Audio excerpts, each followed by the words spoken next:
Welcome back, everyone, to Modern Escapism's The Last of Us Spoilercast. As before, my name's Gadget, and I'm joined by Oodles. Endure and survive. And Stig. Hello. The other two couldn't be asked to turn up, and we shall mock them mercilessly for it. Yep. We are the last of us. So, going to carry on the same format as we had last time. We've got 3 episodes to go over. We've got episode 4, Please Hold My Hand, episode 5, Endure and Survive, and episode 6, Kin. And they have been quite the riot of episodes, actually. Quite the mixed bag. I felt. They've been a bit of a mixed bag, but they have. I think they've pushed the story faster than the first 3 episodes did. Yeah. Oh, big time. Yeah. Yeah. But we might as well just dive straight in with episode 4, Please Hold My Hand, which was always going to be the hard sell after a long time. After one of the best episodes of television ever. Yeah, no episode was going to do well against that, and I think a lot of people agree that Please Hold My Hand was the mixed bag episode. My least favorite episode so far. Yeah, so this is the episode where they make it to Kansas City, which I misidentified as Pittsburgh last time, but no, it's Kansas City. It looks like Pittsburgh though. It does, even though it's somewhere in Canada. I think it shows that Pittsburgh looks like a city that's destroyed. That's what Steelers play it looks as well. It looks like Pittsburgh now. Yeah, post-apocalyptic. So yeah, traveling through Missouri, Joel and Ellie are forced to take a detour through Kansas City where they're ambushed. Joel kills 2 of the bandits, but a third overpowers him, and Ellie chokes him to death before Ellie saves him by shooting the man with the pistol that she took from Frank. Bandits find the bodies, and their leader, Kathleen, believes Joel and Ellie might be in contact with a man named Henry and orders a manhunt.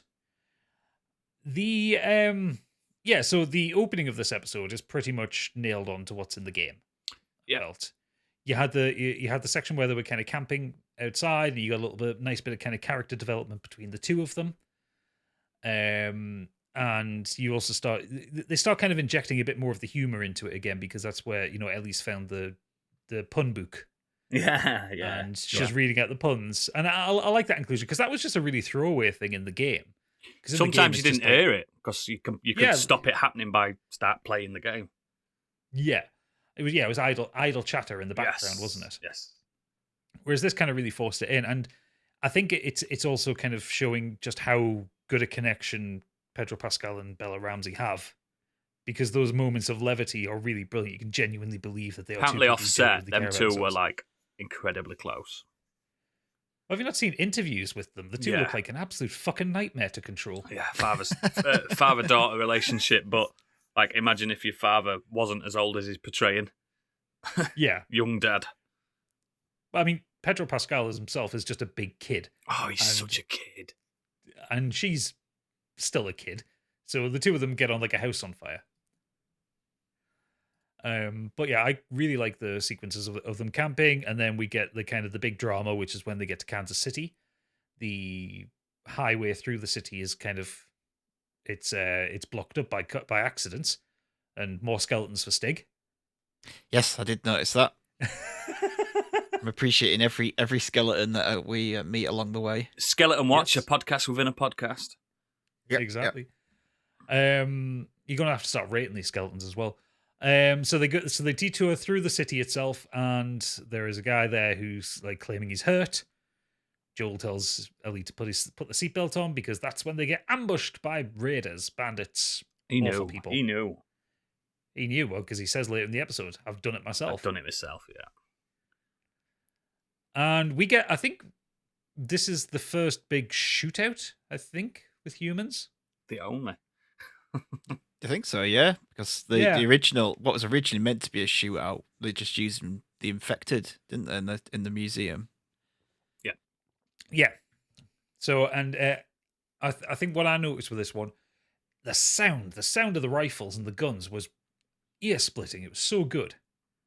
They used them new. I were watching the making of reel of it, and they used them new because obviously laws now in America have changed with using firearms on set.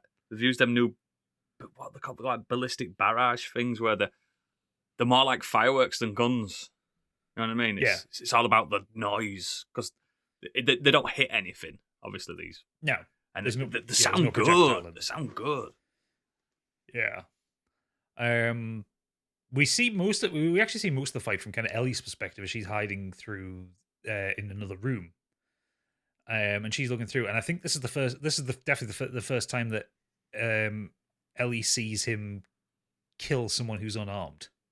Yeah, because it kills the guard. It kills the guard by punching him to death, doesn't it? On the first episode. Yeah, but the guard pulled his gun on him. Yes. Yeah, this guy was like begging for his life. Yeah, and he just didn't calculated risk, didn't he? He was like, "Fuck it." Well, he's right though, isn't he? Like the guy might have been begging for his life, but if he'd have let him go, then we say guy. He was a boy. Yeah. But he was a teenager. You can understand it from one end. You do understand it. Obviously, he's afraid, but Joel realizes that if I let him go, then that's just us as good as dead. He's gonna come back. Yeah.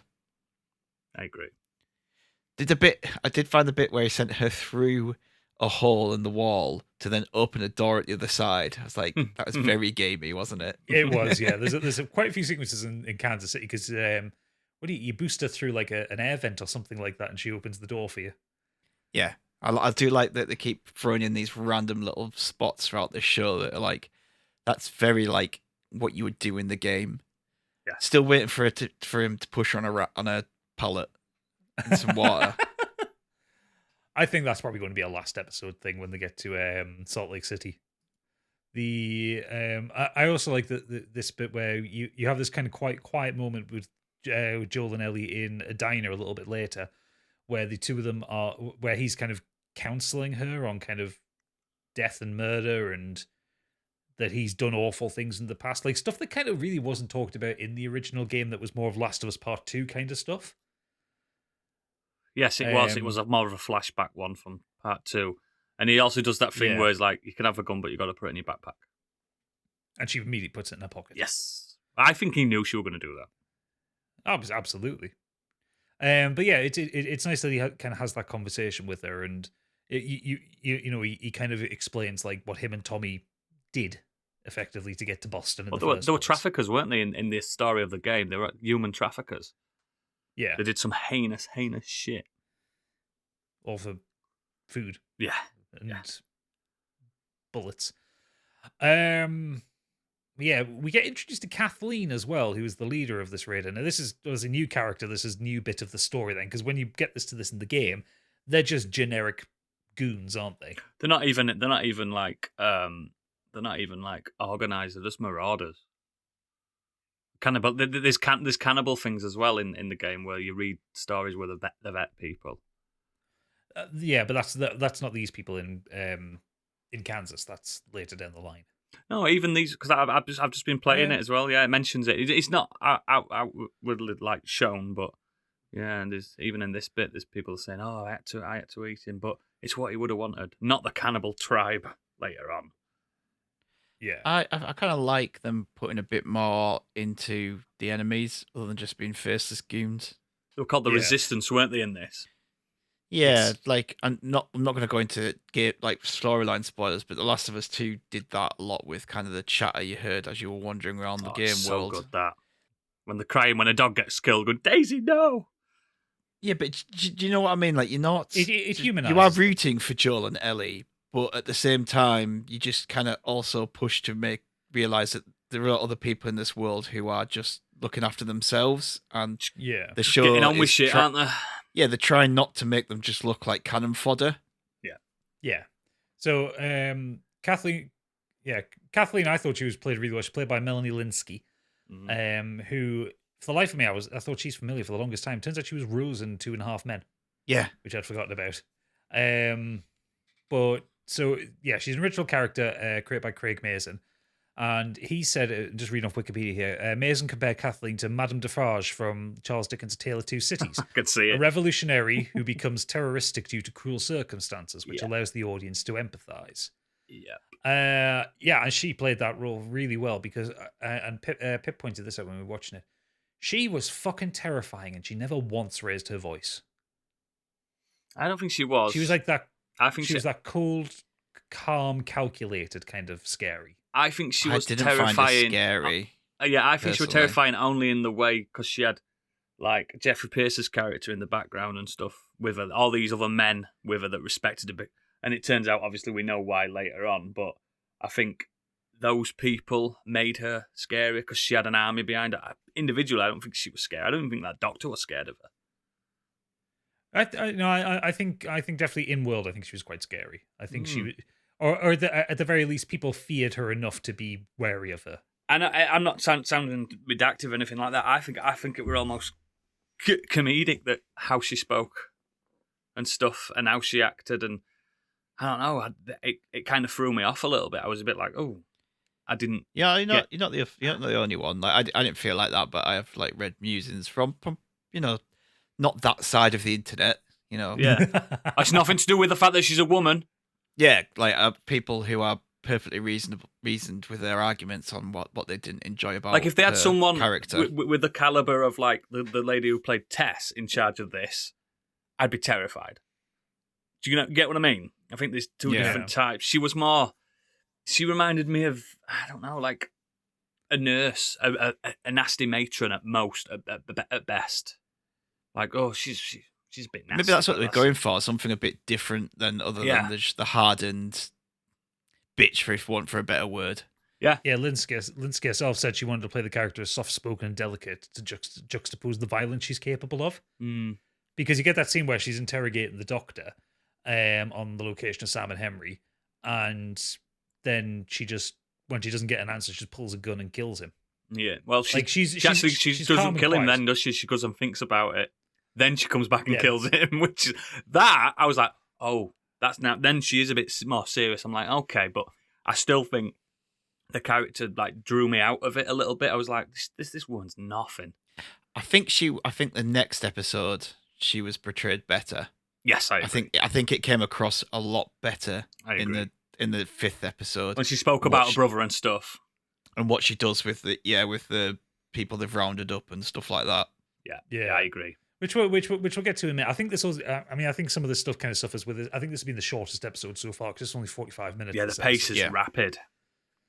Yeah. So the episode ends with Joel and Ellie climbing up to the 60th floor of a skyscraper. It's the Final Fantasy VII moment, isn't it? It is. I do like Joel's line. It says, "Is this as far as we're going? It's as far as my legs will take me." Yeah. I'm 35 years old, and there's no way I'd be able to get up 10 flights of stairs without needing a rest. There's no way. Let alone 60-something. Not a chance. It does make you wonder though, that because like in the game, like especially in this city in the game, there's no massive skyscrapers left, and I like that they've put it in. Like the big skyscraper in the game is the one you do really just out of the QZ in Boston, isn't it? Yeah. And in the game, you click a tutorial. It looks really big and to climb up, but in the game it takes seconds to get up. It's weird. Yeah, but you only go up to like the 5th floor or something. Something like that. Yeah. The sequel does height a lot better. There's some frightening bits with height on the second game. Fucking hell. So they get up to this kind of office suite and they bed down for the night. Joel doing his best to create like a sound trap with broken glass so that they would hear the crunch, but unfortunately he either sleeps too deep or it didn't work. No. He slept on his good ear. He slept on his good ear, so his bad ear was facing. Oh yeah, he's got bad hearing, hasn't he? Yeah, so he couldn't fucking hear it. That's the idiot. He turned over when he were laughing with her. Yeah, he did have a little joke with her, didn't he? Yeah. He started to let he turned over the wrong side because he were comfortable. This is the moment he kind of lets his guard drop with her. Because he were too comfortable.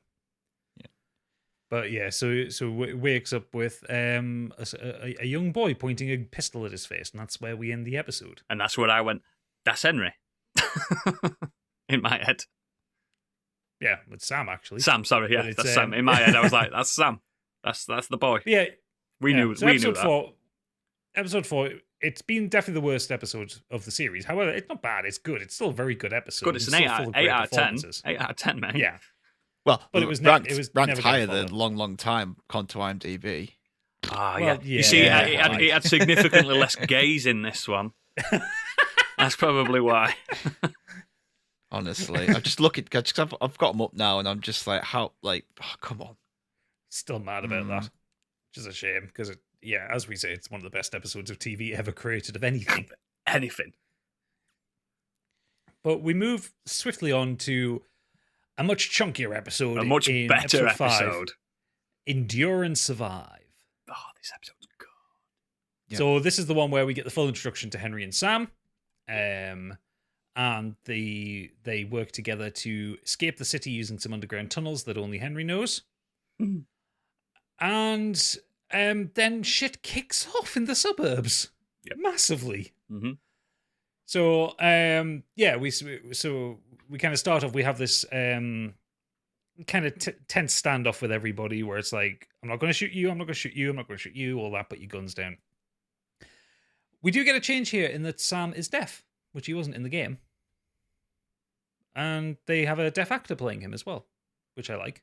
Yes, they struggled to get a black kid who knew ALS, as well as the black version of ALS, because there's a different dialect to black ALS, and they struggle. And apparently ASL, you know what I mean? American Sign ALS Language. is Lou Gehrig's disease. yeah, they struggled to find one. Yeah, ASL. Did you say American Sign Language? Yeah, they wanted a black version of it, and only 4 people went for the role. And it's very good in it. Regardless, Mazin said, how lucky were we to find an absolute incredible actor amongst just 4, because they expected to get hundreds of young kids coming in, but fucking hell. So it was Sam was played by Kayvon Montreal Woodward, and brilliant young actor. Fantastic. I bought everything that kid did. I bought everything. So the kid is autistic, which we saw in the previous episode when they find Sam and Henry's hideout, and there was like kind of pictures of superheroes all over the walls. And most of the time, when kind of Sam isn't directly in a conversation, he's kind of sat drawing or he's sat kind of occupying himself, and he is quite traumatized by the things he's been through. We get a kind of a flashback to earlier days during, recenter days before Joel and Elliot turned up, of them hiding out from Kathleen's horde. I really love the change. I love the rapport between Sam and Henry. Yeah. Henry played by Lamar Johnson. He's great as well. Really great. Because he's been in a few things. Yeah, he's a good character actor. He's been in quite a few things. I think the next step was what he was in. So we find out in this episode that the reason why they're being hunted, because it doesn't make sense that this Kathleen and her entire force would be hunting this one kid and his young charge. And it turns out that Henry in this, because it isn't explained in the game, I don't think. Just makes no mention, no.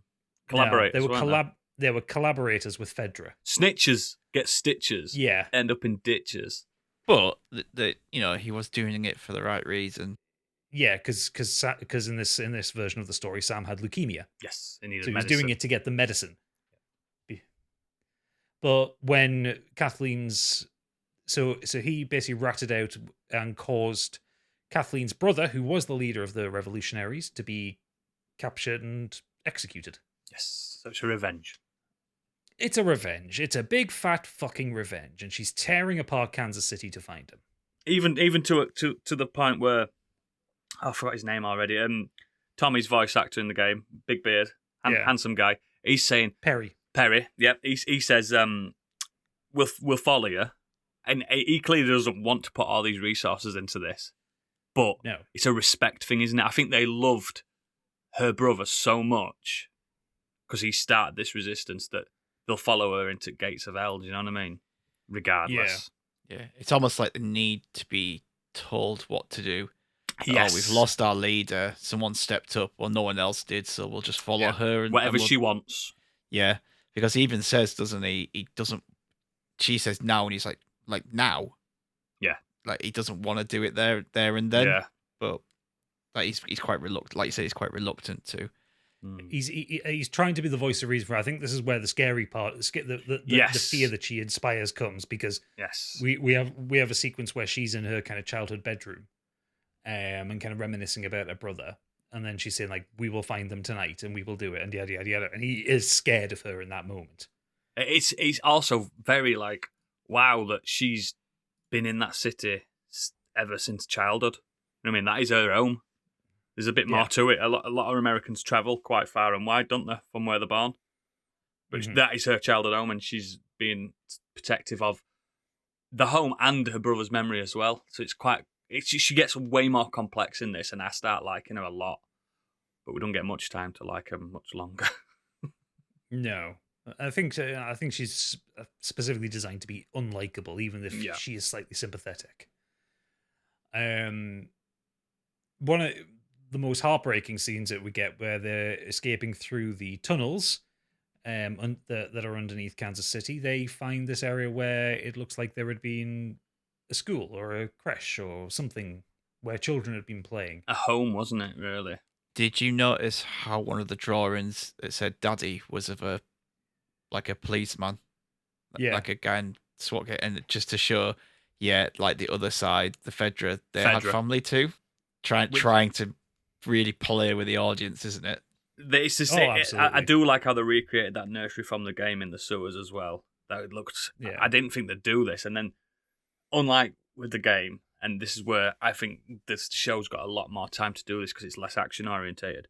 They've got time to relax and speak, and I love this monologue and dialogue between Henry and Joel at this moment when they're sat at the table, and he tells him what he's done.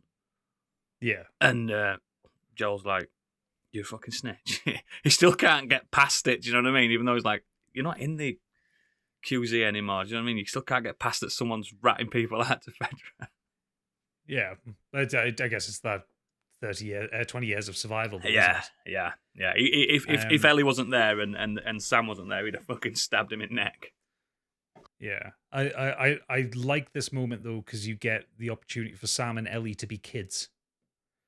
Like, they're playing with each other, they're giggling, like, it's this moment of kind of calmness. I love it that, like, he's teaching her sign language, and she's using the magic slate.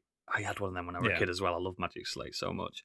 And because it makes so much sense that he's walking around the world with a magic slate, because it's unlimited use, isn't it? Pen and paper, it'd run out. But yeah, and she's just completely ambivalent to the fact that he's got a disability. Do you know what I mean? She don't care. She's just getting on with it, and that's what I like about Bella Ramsey in this.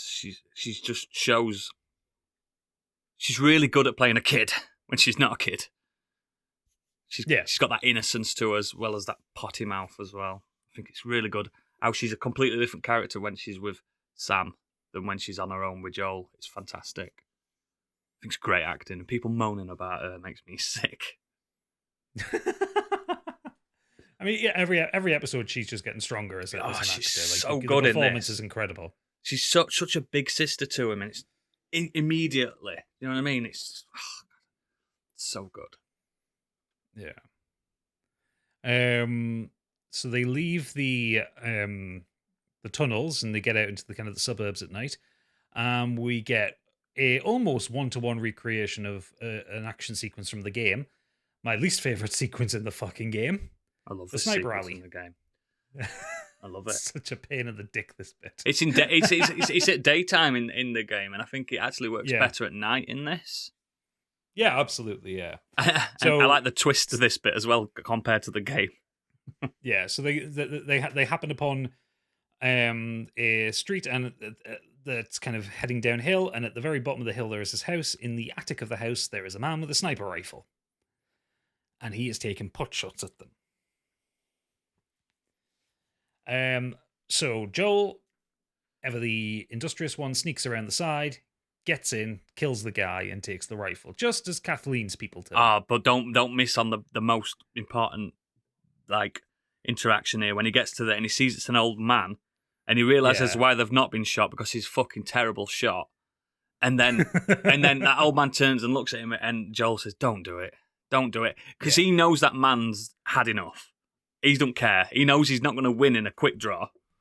But No. I think that old man wants to be killed, and Joel's like, please don't make me do it. He knows that's like suicide, isn't it? Please don't make me do it. And he just said that gun. I thought, fucking hell. Joel did not want to kill this man. But the man wanted to be killed. And I quite like it that it's humanizing Joel, because again, when you play a video game, you're carrying out several massacres throughout a game. And I quite like this, like showing the unwillingness of Joel to actually take a life. Yeah, it's like, come on, please, mate, come on, just okay, bang. Yeah, yeah. You can't. I love that. You definitely can't portray Joel in the TV show like he is in the game. People would just be like, "No, I don't like this man." This is what people said. People said it with the other Naughty Dog adaptation with Uncharted, and people were saying, but he hasn't killed 100 people before the puzzle. Do you know what I mean? How come Tom Holland hasn't murdered 500 people behind the ruins? Because he does in Uncharted, doesn't he? Very much He so. is a mass murderer, that Nathan Drake. Yeah, it's that old ludonarrative dissonance. Yes. And this shows you that in a real situation, I think there's more than one reason. Like, 1, don't want to waste bullets. 2, I don't want to kill you, an old man. 3, you would have never hit us anyway because you're a shit shot. 4, just fuck off and die somewhere else on your own. But I think that little 30 seconds, I think that's beautiful. So, Kathleen's people are heading down in a convoy. Joel picks up the sniper rifle, starts shooting at the big truck that's coming with "Run" written on its cowcatcher, which I quite liked. Yeah. He said that on the. He says it on the game. There's this. Yeah, there's cars cars blocking the street. She's like, well, ram them out the way. What are you there for? Yeah, I did like that. Yeah, the again, it's her will versus their unwillingness, isn't it? Yes. So he kills the driver. That truck kind of veers off to the side and crashes into one of the houses. Again, 1-to-1 from the game. Yep. The militia spew out, and basically we get a bit of a Mexican standoff where Kathleen is basically trapped Ellie, Sam, and Henry behind a car, and Joel is hiding up in the attic. And we get the big speech. We get the villain monologuing kind of moment. When she says, "Kids die every day." Yeah. Oh, that's heartless. That's evil. That's evil. It's like, let the girl go. It says, oh no, her and her friend were complicit in killing the other guys. Yeah, kids die every day is. I've already seen T-shirts on Etsy that say that. You know what I mean? It's like, fucking. You're a special kind of fucked up if you buy that T-shirt. Yeah, it's harsh, isn't it? It's an harsh quote, but fucking hell, it's one of those things that's like... She's cold. Yeah, that's what it is. She's cold. Her revenge is so hot that she doesn't care what her words are saying. She's just... But then we get my favourite sequence in this entire series so far. Really? Because just as they're about to get the kids, the camera pans over to the truck that crashed into the house that then starts to sink. Which we did have forewarning on the episode before, didn't we? We do, yeah, we did. So when Kathleen and Perry were looking into one of the buildings where they were hunting for Sam and Henry, there was a sinkhole. They see this thing in the basement. There's kind of the ground undulating slightly, a kind of grumbling noise. And it seems that they're not willing to do anything about that because Henry did the revenge story. Henry did mention that Fedra weren't all bad because they drove them all underground. Yes. Well, the thing is, when you have a big explosion over something that's underground, the ground can kind of sink. Oh, yeah. The truck sinks down, and a full horde of infected come out. And the camera is low to the ground as if you're looking under a car at this happening. And it's the most terrifying sight of all of these infected pouring out from this. And that's why they did it at night. The speed of the way they come out is terrifying. Oh, the runners are ridiculous. I thought it was excellent the way that they came out. And it's not CGI. No, they're all human. They're all real actors. Yeah, they're all. Yeah. That's probably why. That's probably what makes it more effective as well. Again, is that it having it in with practical makeup and real people just means that there's no risk of it looking a bit off. No jilting, the little CGI. Girl clicker was real. It's just a real little girl. Yeah, and that was even more terrifying because how many times do you see kids being zombies or infected. Not really. Never. Other than like a couple of times in, And we get two in this episode in The Walking Dead. Right, it's genuinely, you never see it, do you? I've watched every single episode of The Walking Dead, and I can't recall if I've seen a child zombie. Yeah. I don't think they there do is. it once. Maybe early seasons. Season when it 2, good. Sophia's in the bar. Oh yeah. Frank Darabont seasons, you mean? The good ones. When it were good. Yeah. Season 2 was fucking gosh. Anyway, we're not talking about that. No, we're talking about how did everyone like the change up when how they introduced the bloater? I liked it because again I was expecting it in the Billstown episode because that's where it happens in the game. I stopped expecting that after the episode started being a flashback. Well, yeah, but I'm saying like when you were like, looking forward to it. Did you not expect? Were you not after that? It's like expecting it to be something similar just in the next episode further down. I was expecting it to be. We'll get to that. It'll just be somewhere. Yeah, me different. and Gadget mentioned on this podcast, the first one we did, we said we'll see the bloater. There is a bloater that comes up, and it came up a bit earlier. But it turned up and it was bang on. But Mazin and what's his name, Druckmann have already said on Twitter that they wanted the bloater more grounded in reality than a gameplay aspect in this. Like the bloaters in this world are just big blokes or big people. Yeah, because the bloater in the game like they tears bits off itself. Yeah, they throw gas grenades at you and stuff, and they just wanted a big rhino man. Do you know? I mean, that's what they wanted. I like that's what they I get. like the introduction of them. I like the introduction of it. Like it's that kind of because everything kind of bursts from the hole very quickly and starts rushing them. But then you get this kind of slow lumbering thing that gets up. It takes its time to get out the hole. Oh, aye. And you get a full view of it, and then it sprints, and you're just like, "Oh shit!" It was a full and like shit moment. Perry's trying to shoot it with his machine gun, and it's just popping polyps. It's like accrued an armor, hasn't it, of cordyceps? Yeah, it's fucking wild. Which I mean, again, that's how it is in the game. You have to break through its armor. You have to break through it, damage it. Yeah, so good. And then it rips his head off like a packet of crisps. It does that kill from the game pulls where his jaw up. Something, doesn't it? Yeah, grabs his top jaw and pulls back. But thankfully, the camera is far enough away. Yeah. That was a mixture of practical effects and some CGI. That's mental. So there actually was a guy in that suit just tearing there's loads through of pictures people. of him. There's loads of pictures of him just stood next to Bella Ramsey. Yeah, he's 6'6" stuntman, and he worked on Game of Thrones as well. Yeah, there was a TikTok going around where that big bloater guy, the actor, and Bella Ramsey went to Starbucks dressed up, and he just turned up. I'll find it again and send it. It was so fucking good. HBO's TikTok is on fire lately. I'm telling you, it's so good. Yeah, we get so when the bloater arrives, that's when the big shout of "fucking run" happens, and they start to run away. But Kathleen corners them. Vengeance. At the end. Vengeance. You get the vengeance. And it's the little girl clicker that gets her. Oh, she gets her. Honestly, I didn't see it coming. I didn't see that it was going to be the little girl clicker getting her. I thought she'd kill Sam there.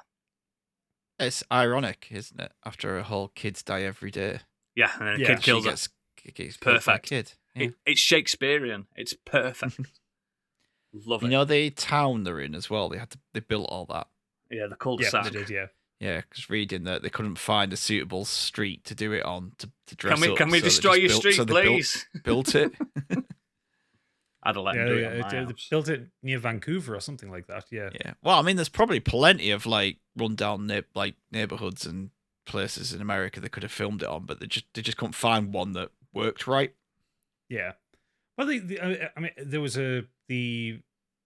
where they had Bill's house in episode 3. That was a real place. Yes, that was. They just built some fascias of houses there. Yeah. Oh god. But yeah, so they escape from the. Did you think the episode would end there? I did. I had a feeling it would, but I then didn't see the time. I didn't see the time when I was watching it. I mean, it would have been a fine place to leave it had the next sequence not had to happen. If we were going to be with Sam and Henry for a bit longer, but we see them in a rundown motel, where they're just kind of hiding out and chilling out, having a bit of bite to eat, and just connecting with each other. you see Joel and Henry are kind of getting on better, and Joel gives the, if you're traveling to Wyoming, why don't you come with me? He opens up, come with us. Yeah. And we get the most heartbreaking scene of the episode where Sam and Ellie are talking in the next room about the comic books, and then Sam asks about monsters and then reveals he's been... The thing is, it's so slowly because he's using the magic slate again. And he's like, are you scared? And she's like, of course, I'm always scared. And he's like, you don't look scared. And then it's like, what do you think happens and stuff like that? And then she shows her a bite, and then he's like, it shows him his, does something like that. It's so fucking... Yeah. And she does that thing where she's like, I know. She cuts the scent, and that's the hope as well, isn't it? Yeah, she tries to kind of give him hope. I'd have loved that to have worked. Hope. Yeah, in a way, she wants to give herself hope and hope that this is right. But I'd forgotten what happened to these. Really? To these two. Yep.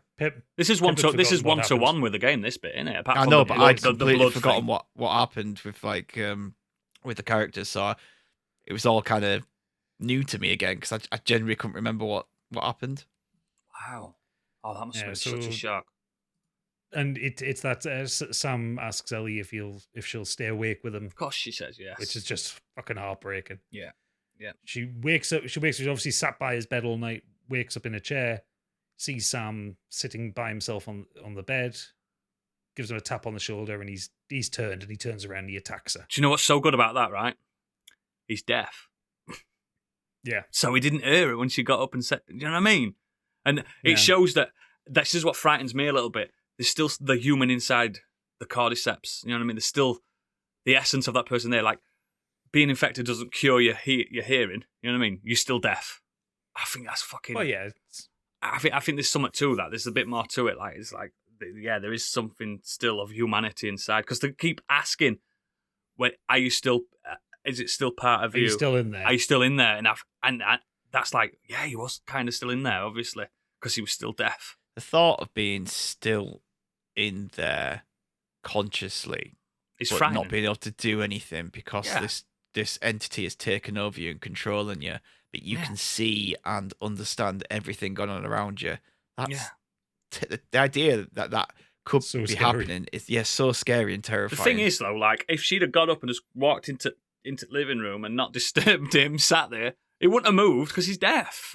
He's moving by instinct. The only instinct he's got is sight at that moment in time. You know what I mean? So yeah, he could have been sat there for fucking hours. That's wild. So they fall into the main room as she's trying to get Sam off her, and Henry picks up Joel's gun, shoots Henry dead. Shoots Sam dead, and then turns the gun on himself. The thing is, right, that moment, I'm sorry, but I have to... These moments really touched me, and this moment really made me cry. Like, he shoots him out of instinct to save a kid from being killed by a monster, and then he clicks on what he's just done, and he's like, oh, fuck it. Sure. And it doesn't say it's like, it's your fault or something like that, and then bang. I don't think he says anything. He says my fault. It's my fault. That's it. And then he just goes bang, and God, he's got nothing left to live for, has he? He's got nothing. That were his purpose. I generally said to Kate, I was like, I'd probably do the same. What have I got? Yeah. Like he even shot at the floor to stop Joel from stopping him, but then his instincts kicked in when she started screaming more. Like he still wanted to save a kid, but unfortunately, we're saving a kid from his kid brother. You know what I mean?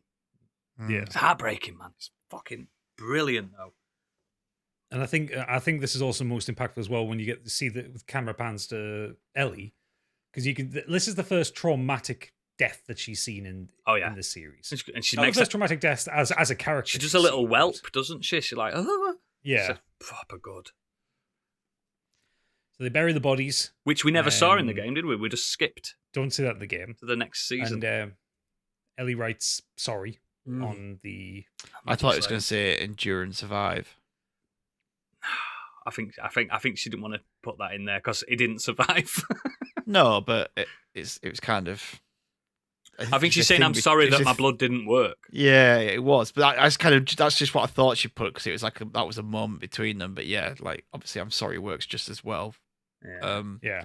But again, the show literally built up 2 characters and killed them off within an episode and made you care about it. Like, it's incredible writing to do that. All in the so well spam of what in total, like less than 2 hours. Just over an hour. Yeah, it was just over an hour that episode. Fucking hell! It's just all that story at the beginning, because I think you spend the first maybe like 15, 20 minutes just with them two and that guy in the loft, and then when he goes, it's just them two, isn't it? Yeah, and it's so important to give you that time with them and to learn about them and understand what they're going through. That's why I think like Mason's the new director to watch now, isn't he? The new showrunner to watch, like we Chernobyl and stuff. I see. He's gone from Chernobyl to this. He's doing pretty. This man is the one to watch. His name's Mason as well. He is amazing. Do you know what I mean? I can't wait to see what his next thing's gonna be. This guy's got such an attention for detail. It's like beyond just watching a show. Like this is where again, Walking Dead just fell off because it didn't have that attention to detail throughout. It just went from stabbing zombies in the head like stabbing a sponge. Do you know what I mean? This has got so much attention to detail with every character interaction. It's fucking genius, man.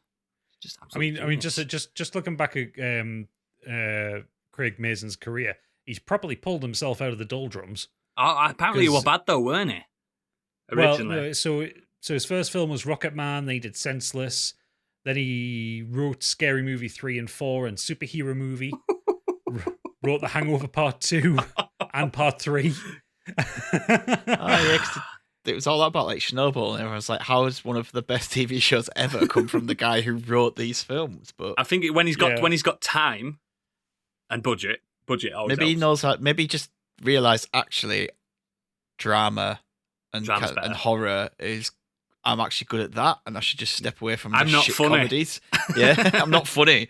Yeah, people keep telling me I'm not funny. Finally, I've realised by producing 2 amazing TV shows. Yeah. Oh God, he wrote The Huntsman: Winter's War. That's not as bad as you think that, you know. That's not as bad as you think that film. It's still the prequel to Snow White and the Huntsman. Oh, it's shite, but it's not as bad as you think. But yeah, he is really. He's the one to watch. I hope himself up, and I hope he sticks with TV and leaves films. Leave him. TV's better than movies. He's the writer for Borderlands and Pirates of the Caribbean 6. See, because of that, I'm more interested. But yeah, his TV credits are only Chernobyl. He wrote 1 episode of Mythic Quest and now The Last of Us. And you love Mythic Quest, don't you? I do, yes. Exactly. But yeah, so that kind of gives us the end of episode 5.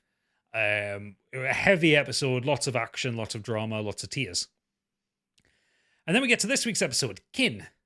So this one is the big skip ahead. 3 months after Henry and Sam's deaths, Joel and Ellie reach Jackson, Wyoming, where Joel is reunited with Tommy. So this episode starts in the winter, so it is following the seasons that the game follows, sort of. But we're about the same point in the...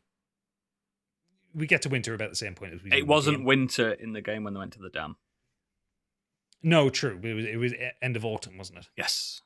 We're not far off. They've just skipped gameplay, basically. They've skipped gameplay. Yeah. I like this opening where they happen upon this old the natives American couple. Yeah. She's really so like good, and that guy, he's in everything. He's such a bit part character actor. He's in Graham Greene. Yeah, he's in loads of stuff. He's in one of the Twilight films. He's in loads of stuff as this like sassy, stoic Native American guy. He's brilliant at what he does. Oh yeah, he's got a ridiculous IMDb. Oh yeah, every time you see him, you go, there he is, and he's always great in it. Such a good bit part character actor. So yeah, Marlon and Florence, who were people who lived on the land before everything went to shit in 2003. They haven't moved, mate. They haven't moved. They warned them. They warned Joel and Ellie not to cross a certain river because that means death. The river of death. Yes, and to avoid places where people are, because where people are is where infected are, which seems redundant given everything they've been through. But yes, that is pretty much the case. But yeah, they are still on the quest to find Tommy. She steals a rabbit from him. Yeah, she steals a rabbit. He goes, put that back. She goes, no. I love we it. get a lot more. We get a lot more character development between Joel and Ellie.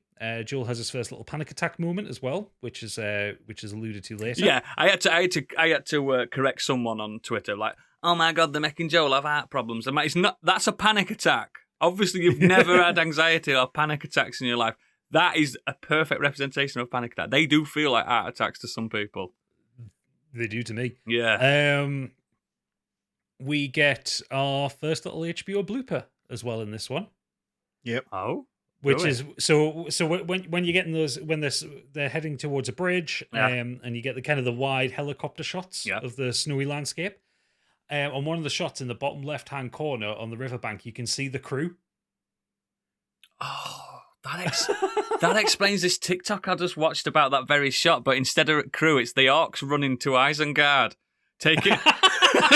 That explains that so fucking thoroughly. Like, right? Because I know Weta Workshop worked on this program, and I was like, I don't understand why but they're in the bottom corner and these dogs are running. Going, looks like meat's back on the menu, boys. Fucking love TikTok.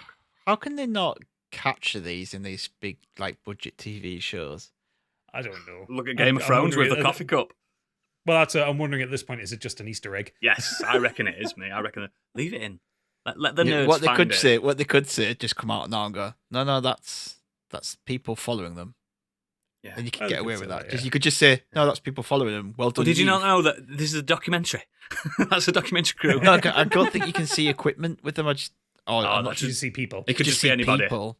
See, they could turn around and go, that's the people from the town following them, and well done you for spotting it. Yeah, that could be the Rohirrim, couldn't it? Because the riders of Rohirrim come and capture them, don't they? It's a joke. So terrible joke. It was cut that out. No, you're not. We get a really nice sequence between Joel and Ellie where Ellie's just adamant that she wants to learn to hunt. So we get a really fantastic little shot where Joel has set up a target for her. That's later on, isn't it? Rifle. That's later on, isn't it? No, it's in this opening sequence. They do it again though later. They do it again at the end.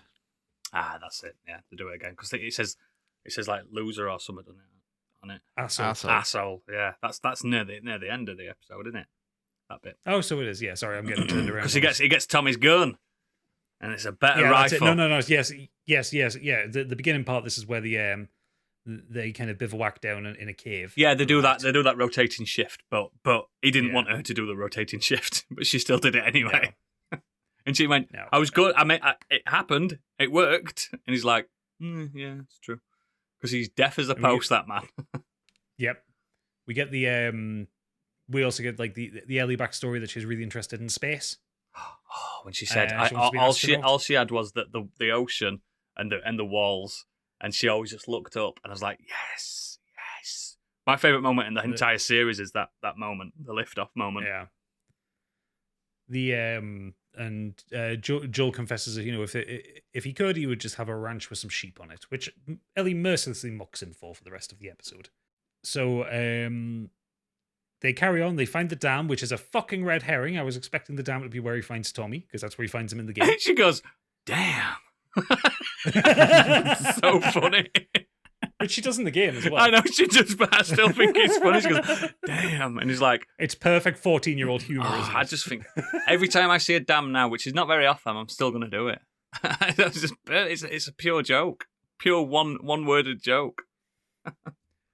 They're a little further on from the dam. They are then surrounded by people on horseback. And we get into the Wyoming-Mexican standoff. Thing with the dog had me fucking shitting myself. Yeah, I was shitting myself.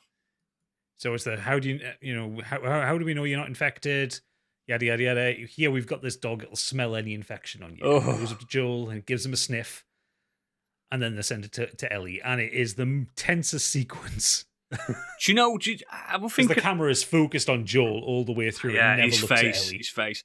But I think this is a red herring. I don't think that dog could smell the infected. I think they would have seen if anyone starts getting antsy and, I'm infected. Because how can you train a dog to sniff infection on somebody? They could be sniffing anything. You can train a dog to sniff cancer. I know you can do that, but I just don't think. I think they were making it up because it should have sniffed it on her. Because the detectives picked her up. Unless it's different. Unless it's different for scent. Well, the detector things are supposed to be an instant blood test. Yeah, it's a blood test. So yeah, I don't know. I still think it was a bit of a red herring. I think they were just testing waters with that dog. They'll probably do it on everyone. Yeah. And if someone goes and starts legging it, they know they're infected. Yes. Who knows? But Ellie passed the test. The dog licks her. The tension is broken by the sound of her giggling, which is a nice tension breaker. Even I went like that, literally. Prop. I went fuck. So good. And then we get to a Last of Us 2 thing where we get to Jackson. Yeah, because she says, he goes, I'm looking for my brother, and then the woman turns up and then, what's your name? And he says, Joel. Then you get the gallops. Good shot, that. Joel. That's as the new show is now called. And we're calling your wife. Yeah. Joel on HBO. Yeah. Are we watching Joel tonight? I mean, I think most women in the world are saying that. I think most men are saying that. Look at him on that horse. There was a bit in this when I'm watching it with the wife, and you know when he's leaning up against the post later on, she went, yeah. She went, oh. I went, what? She went, nothing. I went, you wish you were that post, don't you? I'm sick of this. Everyone loves Pedro Pascal like he's some kind of god. He is a god, to be fair. Yeah, true. I must admit, I am starting to get a little bit tired of the thirst edits on TikTok. He is though, isn't he? He's great, isn't he? True. So Jackson, Wyoming. It is a commune of 300 people. They have kind of got electricity going from the dam. They've got running water, sewerage. Because that is something I noticed when they got to the dam. It was running. It's running. It was operating. And I thought, huh? So yeah, Metal Gear. He didn't like her calling them communists. So communists. We are communists. And he was just like, a man that had been in the American army that explicitly trained to hate commies.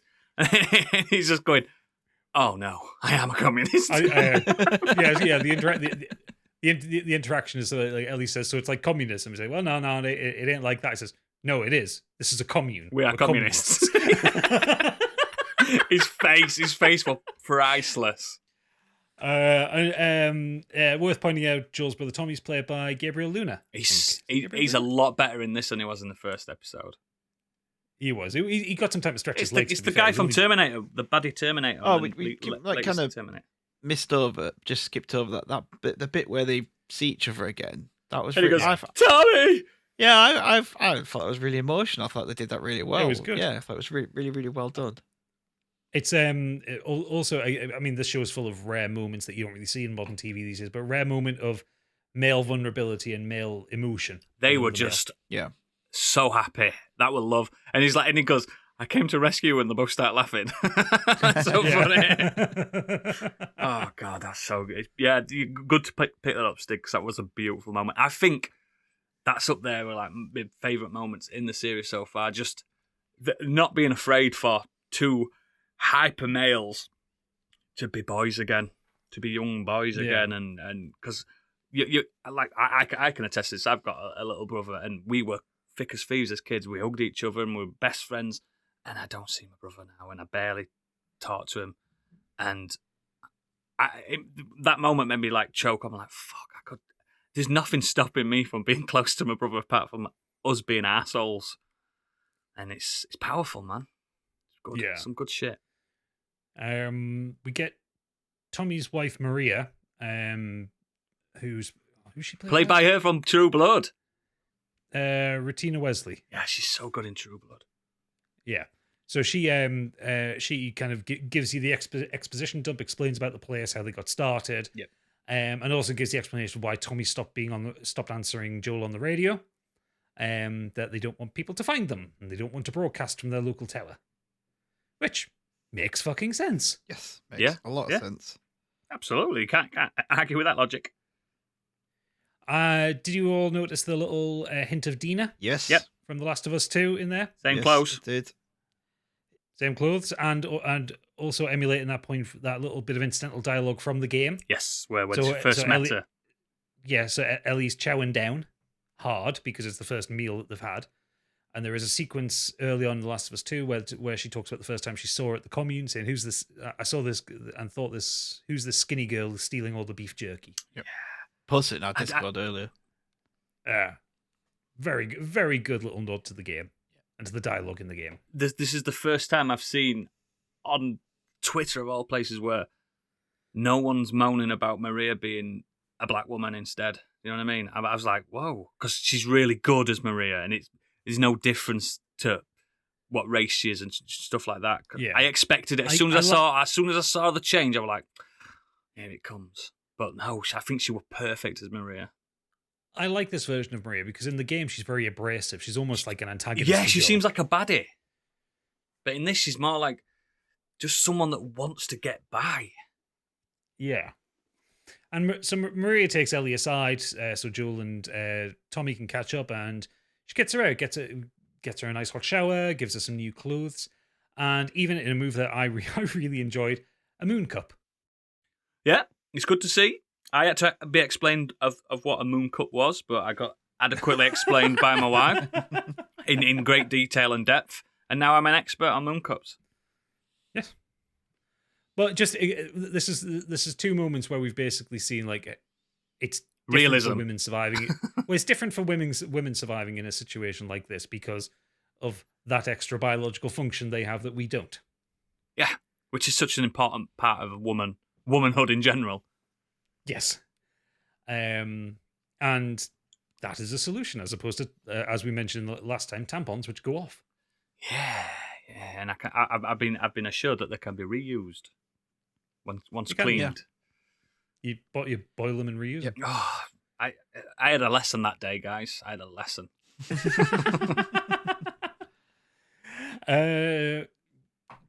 Joel and Tommy have a bit of a drink, and we get it's almost a 1-to-1 sequence from when they're at the dam, where it's the hyper masculine sequence. Yeah, I did like Pedro Pascal's face when he drank that whiskey.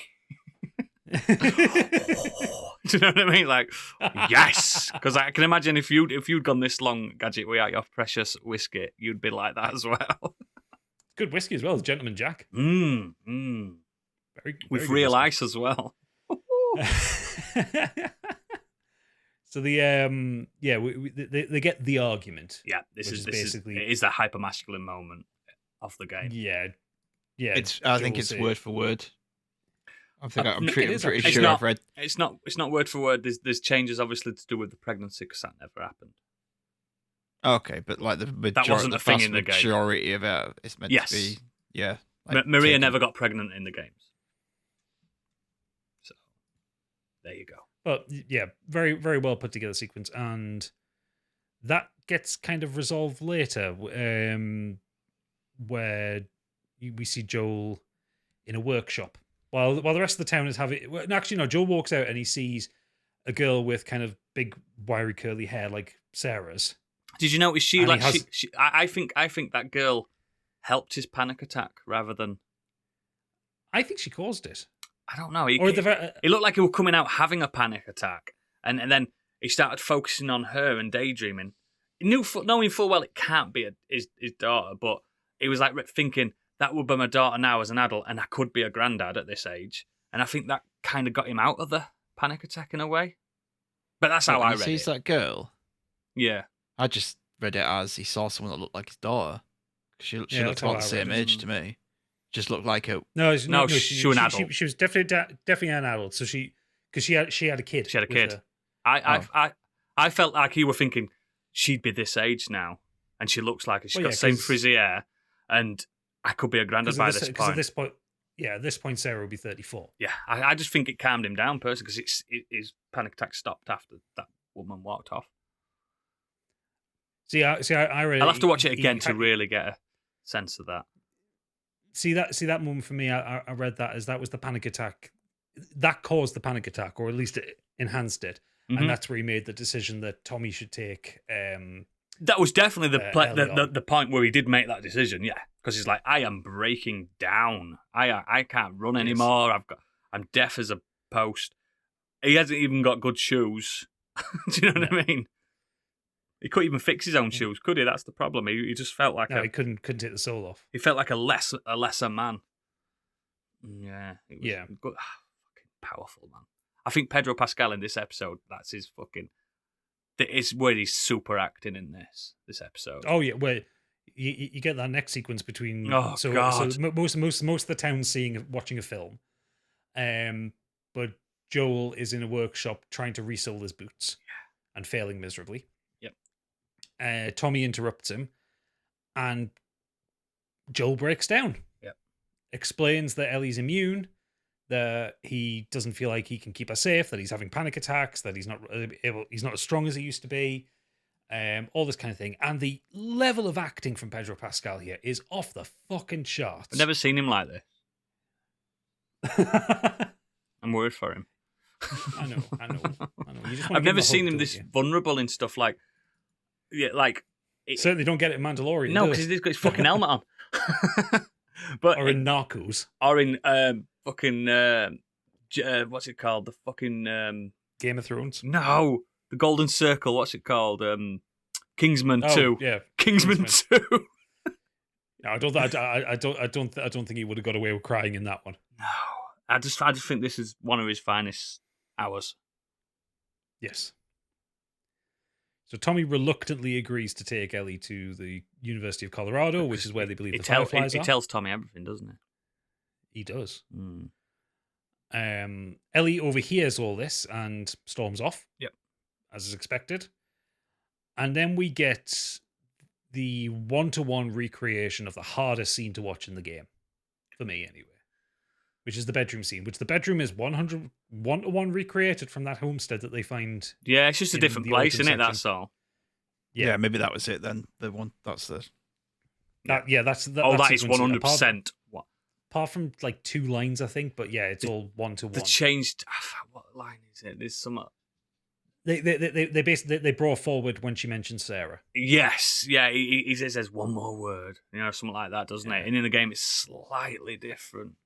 Yeah. So earlier on, Elliot found a memorial to 2 children, one of which was Maria's child that had died early on in the pandemic, and the other one was Sarah, Tommy's niece. Did you notice that the date was the day after that it kicked off because she died after midnight? Oh, it's fucking clever. And so that's when Ellie learns about Sarah, because obviously Joel has not said anything about Sarah up to this point. We get this really fucking overwrought emotional scene where Joel is basically saying, "I'm done. I can't do this anymore." Mm. And Ellie's saying, "Don't compare me to Sarah." And she's like adamant she doesn't want to leave Joel because she says she says like, "Don't you think I'll be worse because I'll be more scared with someone else?" And she's such a child at that point, and it's so vulnerable. Yeah, like at this point, she's been with him 5 months ish. Yeah, this is 3 months after those events, so she must have been with him for about 4 or 5 months at least. At that point, she's built up that trust. He's the only one that she's been with. That almost father figure type relationship. But then he says, starting to blossom. He says the heartbreaking thing, like, I'm not your dad. Oh. It's I ain't your daddy. Yeah, I ain't your daddy. You sure as hell aren't my daughter. Yeah. So, Joel, man, rookie mistake. That's heartbreaking. I think it's really well performed by them both in this show. But thing is, he's probably going to hear this now. I think Troy Baker does it better in the game. That monologue. I think he plays it better and he holds it better. But now I've mentioned Troy Baker's name, he's going to hear this somehow through the internet and come at me. He's already putting his hat. He's already putting one of his best hats on to come and find you. He's going to come and get me and go, thanks for that. I mean, Troy Baker is brilliant as Joel, so it's no. Oh, I'm not. I think Troy Baker is better in that little scene. And I don't know if you've played the remake of it. Fucking the lip quivering and stuff. Seen a video of it. I think the Troy Baker performance is angrier. It is. Whereas the Pedro Pascal performance is more heartbroken. So he's trying not to cry. The Troy Baker like monologue is more when you like Harry and the Hendersons and Old Yeller, when you've got to tell the dog to go away or the Bigfoot to fuck off. It's that. Yeah. Like, go away. I don't want to see you anymore. It was that kind of thing. Like, remember Harry in the end sends out, it's so sad when he has to send him off. Oh, it's so sad. And it's that kind of, but yeah, Pedro plays it as in like, and as we get to see, he does want to go with her, but he knows he can't. Because in the game, it works out differently that Tommy doesn't agree to take her, does he? That's the difference. So he has to take her anyway, if you remember. No, yeah. Well, no, Tommy does agree to take her. Does he change his mind? Does he change his mind same then? I can't remember. I can't remember how he changed his mind in the game, but definitely they both agreed to take him in both the game and the TV show. Yeah, maybe so. So after this argument, Joel goes to bed and he dreams of Sarah, or nightmares of Sarah, or remembers Sarah. He has a moment. Christmas, aren't they? The Christmas tree. Yeah. The next morning, Ellie meets Tommy and stomps over to the stables, where Joel is already there. He does that amazing thing when he says, "You've got a choice," and she just throws back at him. Yeah, she goes, "Let's go." Let's go. Yeah, I thought it would be fair to give you a choice. You can go with me or Tommy. It just throws the bag at him. Get on the horse. and I bet deep down Tommy's like, "Oh, thank God Maria's not gonna fucking kill me. She's not gonna kill me." There's a few moments of like good comedy from Ellie in this. Like it's a bit where at the table where she's like, "Oh," he said, "Oh, no offense, but we just want to talk family," and he's like, "Well, actually," and she's like, "Oh shit," she's like, "Congratulations." She's like, "Joel, say congratulations." Yeah. I think Bella Ramsey's fantastic. I think she's nailed like that little sarcastic kind of could be a little arsehole at times version part of Ellie. She's got that twerp part of Ellie, hasn't she? The I love it when she spots like Dina like staring at her across it. What the fuck are you looking at? Do you know what she reminds me? She reminds me of like she's a bit of a dork, but she don't realise she's a dork. Do you know what I mean? It's like she's a dork with spunk. She's proper like Yeah, like it actually the previous episode kind of perfectly shows that when they're in the. I know she's kind of playing with the younger lad, but like the way she's playing, the way she's reading the comics, she is a bit like that. But she also has to realise herself that she has to be a bit tougher and more grown up in this world. She's putting an act on, I think, a lot of time. Yeah, fuck it. She's such a nuanced, and she nails that. Really like Bella Ramsey nails both aspects of it. She does. Fantastic. Yeah, it's and you're right, Oodles. This is where we get the sequence where like kind of all is forgiven between the two, and they're just getting on as they were before. They're laughing. They're joking. Joel's telling him more about kind of life pre-infections, and explain and like talks about being a contractor. And I love everybody loves contractors. Yeah. So people must have loved you, right? So everybody loved contractors. And just that smug smile on his face. That's so good. I do like the bit as well when he makes that shot on the sniper rifle. He almost looks at the camera and gives it a wink. Do you know what I mean? He's so happy. Yeah, because he's got a target set up. She's like, it's impossible. This gun's fucked. Yeah, Ellie takes a shot. This gun's shit. It doesn't work. So give it here, and he shoots it. And I just, you fucking dick. And she walks off. And you get the camera pan over it.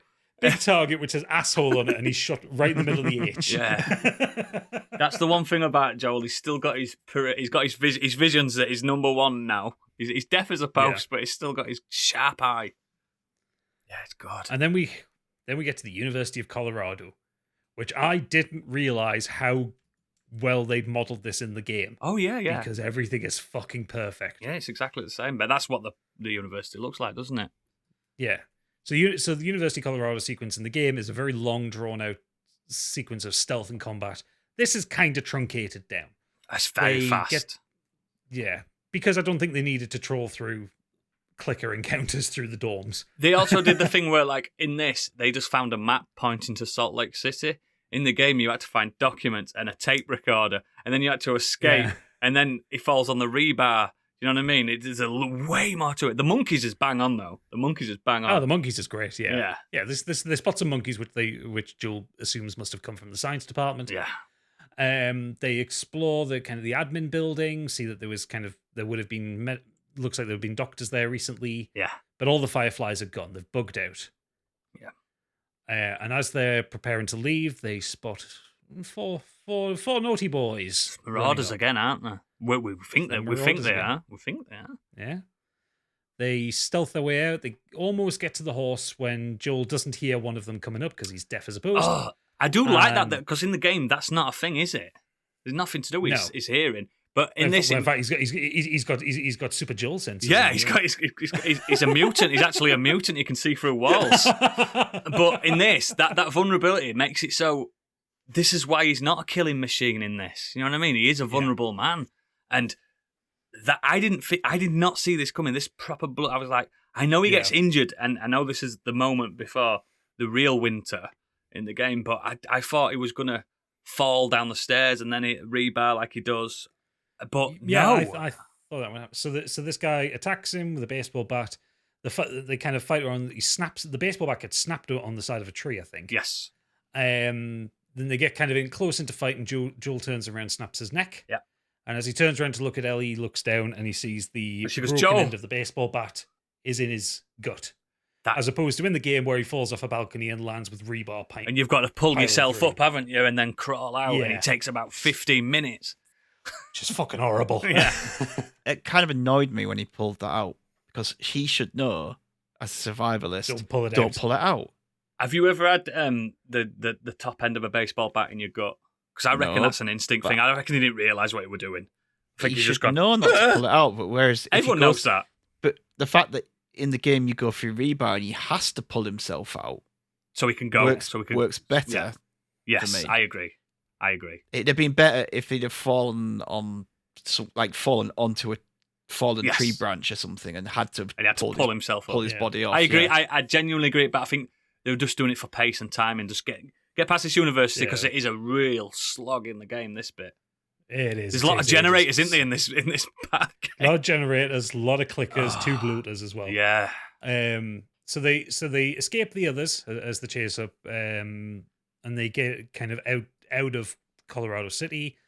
But as they're heading along the train track, again 1-to-1 shot with the game, Joel just slides off the horse into a snowdrift. Yeah, and she says, "I can't do it without you." Yep, the episode ends with Ellie begging Joel to wake up. Yeah. And we won't know what happens to that for another 2 weeks because the next episode's Left Behind. Yep. So the next episode's going to be Ellie's backstory. Yeah, which, believe me, guys, if you've not played the game, is sensational. I'm very excited for this. Very excited. I'm glad they did this. I'm glad they've put this bit in because it's really needed. Yeah. Not like, it just really helps more than needed. It just helps a lot. Well, the thing is, in the game, with Joel being injured, and I'm not going to spoil anything that happens past the fact that he's injured and he's in a cellar in an house, is it a month from being injured until she's trying to still heal him with antibiotics or something, isn't she? I think it's a month. Yeah, it's something like because in the game it transitions from the end of autumn to the end of winter. So it's about a month. 6 I reckon weeks. this mid like this episode that's going to be completely away from as a prologue, prequel bit and backstory. It's going to make the episode after do feel like she's been there a while with him if they do it that way. Yeah, I think it's. Oh god, 3 episodes left, guys. I'm sad. I don't want it to end. No. 3 episodes doesn't seem enough to get this in, to get Left Behind, and then the last 2. Yeah, so I know the last episode's an hour and a half, isn't it? Must be 2 hours long. Yeah, yeah. 8 and 9 are going to have to be longer episodes because 8 will be winter and it'll be David. Yeah. And then episode 9 will be Salt Lake City. Yeah, just that. Yeah. Because once you get out of the winter sequence, you just basically turn up at Salt Lake City. There isn't anything in between those. Yeah, they just get a horse, don't they, and get out. Yeah. So, it's going to be the next 3 episodes are going to be hard fucking going. Because Left Behind is a great little story, but it's also heartbreaking and tense. It's one of the best DLCs I've ever played in my life. Yeah, so good. And then I think 8's going to be where we get the real horror because that is going to be the scary episode. Oh, David, man. David. Have they said who's playing David yet? No. It's definitely not Troy Baker, though. No, Troy Baker's playing a character called James. Yeah, it was probably one of David's men. Scott Shepherd. Oh. I've only seen that episode one. Every other episode we've discussed, I've seen them twice. I've only seen that episode once, and yeah, I really enjoyed it though. It's my second favorite episode of the season. Oh yeah, definitely. Yeah, it was very good. It's the highest rated one on IMDb, and not a single infected in that episode. You're right. There's not. I think they've done really well with like limiting the amount of infected you see. Like because everyone keeps saying, well, obviously your normal kind of nutcase on Twitter keep calling it a zombie show. It's like, but there hasn't been a single zombie in the whole series. There's been 6 episodes. There's only been 3 episodes with infected in. The thing is, right, this shows the power of these characters where it's a post-apocalyptic take and it's about the characters. Everything else is just in the periphery. It's just, you treat the infected like weather. Do you know what I mean? They're just a force of nature. That's it. It's their obstacles. They're not. It's not the be all end all. I think also having them arrive sporadically as well kind of increases the impact that the infected make. They did enough with that clicker episode. They did enough. That's enough. And with the end of Endured. That's enough fright for you to know this is a serious thing. You know what I mean? You don't need to see it but the full episode, not a single infected on it, and it shows you that. It shows you. It also gives you that scale of how big America is. You know, they can go months without seeing them infected. Oh yeah, of course. Like I don't even think in the game it talks about what the rest of the world got like, does it? Like this did with India. We don't know. Jakarta, yeah. We don't know what rest of the world's going to be like. But America being so huge, it's probably the same with Russia as well. There'll be parts of Siberia where you wouldn't see an infected ever. Yeah, it's just one of them things. It's great. Well, that's the thing. As far as the game's concerned, it's just America that's affected like this. I think it doesn't so. Make any supposition towards. It doesn't do anything, does it? It doesn't mention it. But because they would have no way of finding out. Exactly. They can't hardly having transatlantic flights, are they? No, they're not. No. They did have helicopters in the first episode of this, though. Yeah, but Joel's not going to like hop out of the QZ in Boston to fly over to France for his summer holidays or something. Is I reckon Ryanair would still be running. Ryanair will be running at the heat death of the universe. Yeah, still, yeah, because the owner won't let them shut down. Yes, it'll still be running. You'd still be giving infected discounts just to fill the flights up. Yeah, infected class in the back of the plane, sealed off. Okay, so yeah, we've gone through these 3 episodes. Any more thoughts on them? I just think I was really like on a high from episode 3. Episode 4 brought me back down again. Episode 5 and 6 just made me secure, thinking, this is not going to fall off a cliff now in the next 3 episodes. No, I don't see it either. Not. I think 4 was probably the lowest point, and even that wasn't a bad episode. I can tell you now. It wasn't a bad episode. Following on from episode 3, just kind of had a tough. I can tell you now. It's right what the internet's saying. Where the other TV shows at the Emmys need to start being scared because this is winning it all. This is going to clean up the fucking Emmys, man. Jesus, the amount of times they'll get to so much shite, won't they? Yeah, the amount of times they've got shit wrong. Yeah. But in general, from the writing to the acting to the production design to the production value of it, like this is how you do an adaptation. This is, again, like I said in the last episode of this is the bar that even season 2 of this show's got to fucking go up against. Amazing. I'm watching his career like a hawk now. Oh, absolutely. I think I mean, I don't want to speculate in the second season. We know that they'll be doing Last of Us Part 2, but I kind of hope that when they get to it, they'll be doing a what do you call it? Like a gap, like have a couple of years that will allow Bella Ramsey to age up. Maybe some original content in that universe. Yeah, there's more stories to tell in this world, and I reckon he could do it. Or they could tell Abby's story rather than having Abby's story interlinked with Ellie's. Make it a bit more linear. Yeah. But regardless of that is speculation. We'll speculate more after the next one of these. So, yes, thank you for listening. We'll be back in 3 weeks' time for the final third of the series, and we'll all be crying. We'll all be crying. We'll all be upset. We'll Wondering what to do with telly boxes because we've been spoiled here. Now it'll be as good. It's like taking heroin. First one's always the best. Yeah, I agree. So yeah, thank you all for listening. Make sure to check out the main podcast every Thursday. Check out Do Dragons Scream? Do Dragons Scream? Do Dragons Scream of Scorched Sheep. That's what I'm going to call the Halloween episode this year. Do Dragons Scream? Treehouse of Horror episode. Yeah, get on the Patreon. So patreon.com/modernescapism. You'll get the next episode before anybody else does, because you're a special person who gives us money. Mm-hmm. And all of the details are on the website, modernescapism.co.uk, and you can find out about our other shows as well, Deep Dive Lounge and Smash That Glass. So, yes, thank you for listening, and good night. Damn! Bye. I made this decision for your own good. You'll be way better off with Tommy. He knows the area better than I do. Do you give a shit about me or not? Of course I do. Then what are you so afraid of? I'm not her, you know. Maria told me about Sarah and... No. Don't say another word. I'm sorry about your daughter, Joel. But I've lost people too. You have no idea what loss is. Everybody I have cared for has either died or left me. Everybody fucking except for you! So don't tell me that I'd be safe with somebody else, because the truth is, I would just be more scared.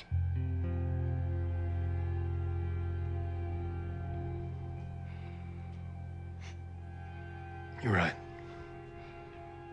You're not my daughter. And I sure as hell ain't your dad. Now come dawn, we're going our separate ways.